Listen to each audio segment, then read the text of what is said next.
আন্তর্জাতিক প্রসঙ্গ অবৈধ অভিবাসী তাড়াতে নজিরবিহীন অভিযানের ইচ্ছায় যাত্রার শুরুতেই বড় বাধা অতিক্রম করলেন সদ্য ক্ষমতায় আসা যুক্তরাষ্ট্রের প্রেসিডেন্ট ডোনাল্ড ট্রাম্প। এ সম্পর্কিত আইনে খসড়া পাশ হয়েছে মার্কিন কংগ্রেসে।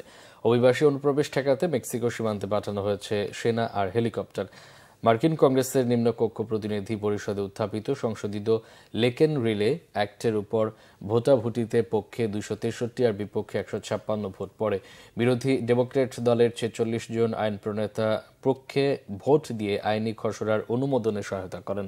প্রেসিডেন্ট ট্রাম্পের সইয়ের মাধ্যমে এটি আইনে রূপ নিলে চুরি সম্পর্কিত অভিযোগে কোনো অবৈধ অভিবাসীকে গ্রেফতারের আইনি বৈধতা পাবে হোমল্যান্ড সিকিউরিটি বিভাগ।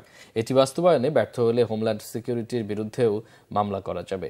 2024 সালের ফেব্রুয়ারিতে জর্জিয়ায় মার্কিন নাগরিক লেকেন রিলেকে হত্যায় অবৈধ অভিবাসীর জড়িত থাকার স্মৃতির প্রতি সম্মান রেখে এই আইনের এমন নামকরণ করা হয়েছে। এদিকে মেক্সিকো সীমান্তে অনুপ্রবেশ ঠেকাতে কমপক্ষে 1500 সেনা পাঠানোর নির্দেশ দিয়েছেন প্রেসিডেন্ট ট্রাম্প। সেনা সদর থেকে জানানো হয়েছে, মূলত সীমান্তে উঁচু দেয়াল নির্মাণের অসমাপ্ত কাজে সহায়তা দেবেন সেনা সদস্যরা। সহায়ক হিসেবে থাকবে বিমান ও হেলিকপ্টার।